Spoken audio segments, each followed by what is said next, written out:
Hi,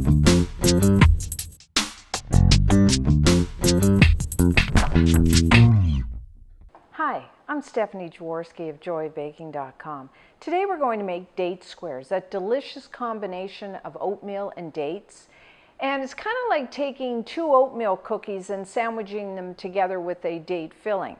So we'll start by making the filling. You will need 3 cups, which is 720 milliliters, or if you want to go by weight, that's 400 grams of dried pitted dates.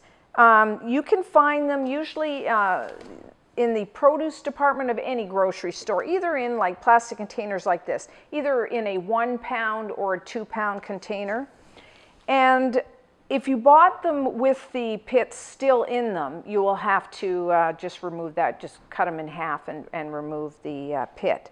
And dried dates are very sweet and they're sticky and they have this kind of papery skin. And what we're going to do is cook the dates in some water just to soften that outer skin because we want to puree them to a really nice smooth filling. So take your dates and put it in a saucepan.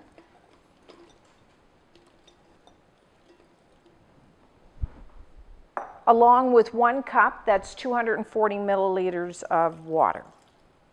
And all we're going to do is cook these over like low heat just until they're soft and they've absorbed almost all of the water. So that will take, maybe 10 minutes, and just stir them every once in a while, because what we're going to do is just soften that outer skin so it's not so tough. Okay, so our dates are nice and soft. So I'll just pour it in here so you can see what we have here.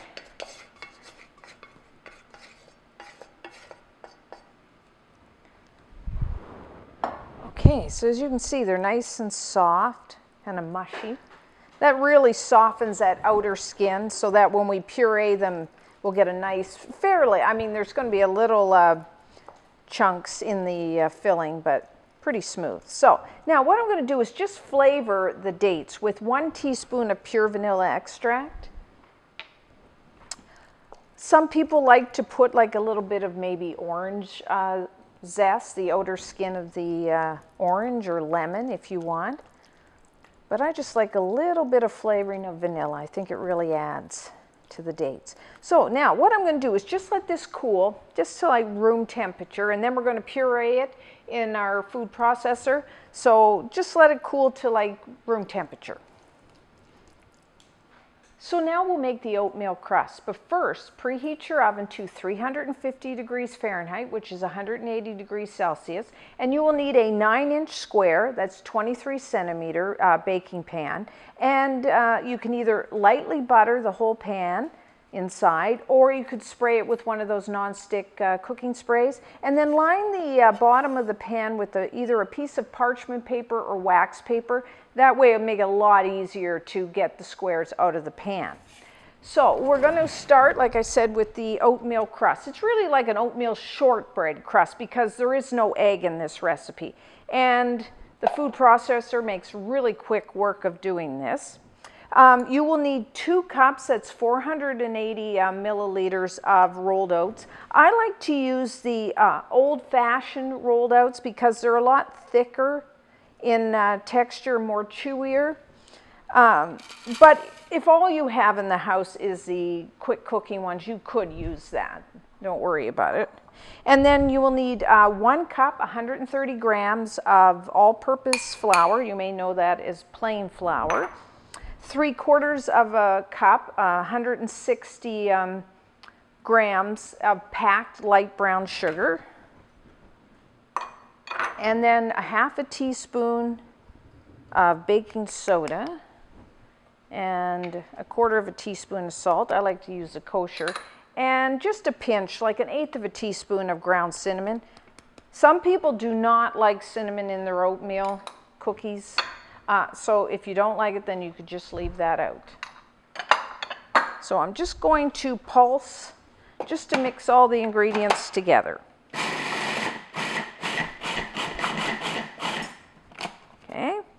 And then, to bind all the dry ingredients, we're using 1 cup, that's 226 grams, of cold, make sure it's cold, butter. I'm using unsalted. You could use salted. If you use salted butter, then I would leave out that 1/4 teaspoon of salt in the recipe. And cut it into small little dice pieces like this. And because that way it blends in better into the dry ingredients. And what we're going to do is we're just going to pulse until the mixture is crumbly. We don't want it like a real smooth mixture, just crumbly.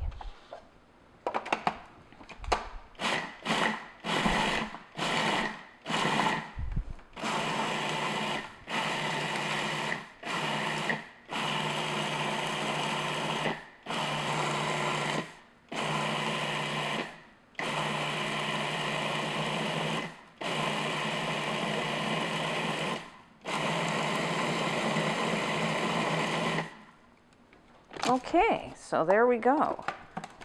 Scrape down the sides.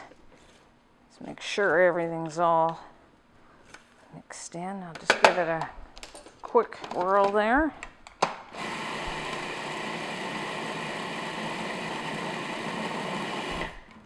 Okay, so we're done.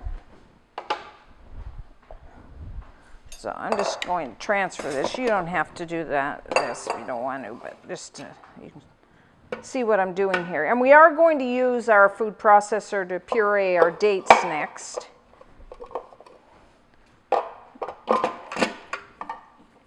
So now, you're going to take about 2/3 of this crust, and we're just going to press it into the bottom of our pan. So, if you have a scale, you could actually weigh it. Get the 2/3. I'm just going to eyeball it here. It's not critical. And then I'm just using my fingers. You could use the back of a spoon if you want. Just press it down, nice even layer.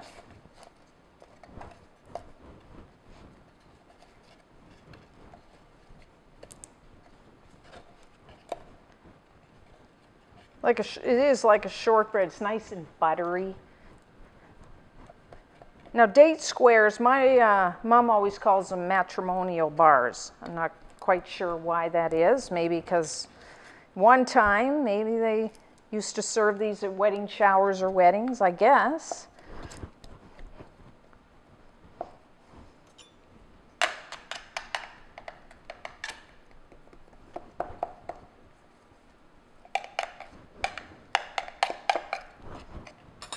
Okay, that looks good. So now, what we're going to do is just, in our food processor here, I'm just going to put all of our date mixture.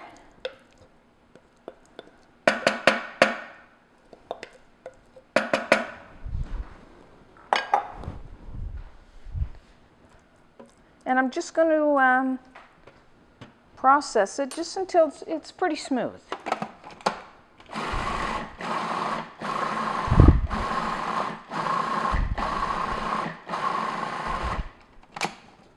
Let's take a look. Yeah, that looks good.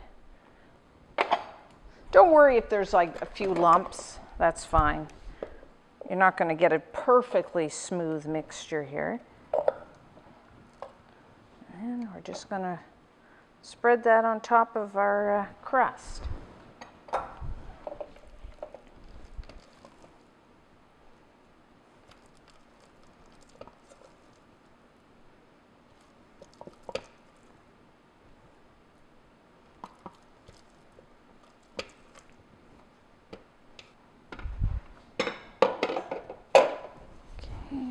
Then you can just use like back of a spoon, or I'm using a small offset spatula. Just spread it out. You can see it's a pretty easy square to make.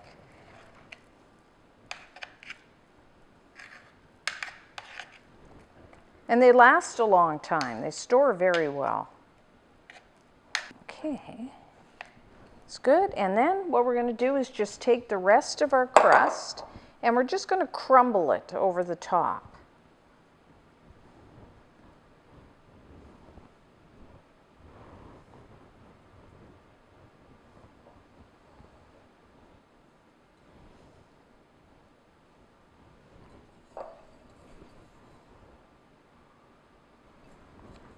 Okay, and then just gently press down.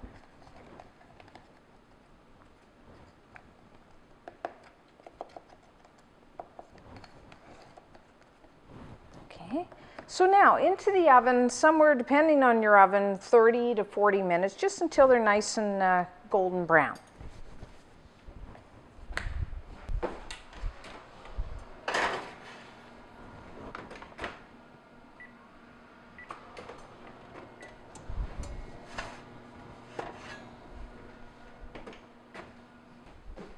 Okay, our date squares are now done. As you can see, they're a beautiful golden brown color. Now keep in mind, the browner the date squares are, the crust, the more crisp and chewy they will be. So we don't want to cut into these right away because they're too soft and they'll just fall apart. So what I like to do is just cool them on a wire rack until about room temperature, then cover the pan, put them in the refrigerator for at least an hour or until they're firm enough that you can easily cut them into squares. And then they will keep in the refrigerator for at least a week. So until next time, I'm Stephanie Jaworski of joyofbaking.com.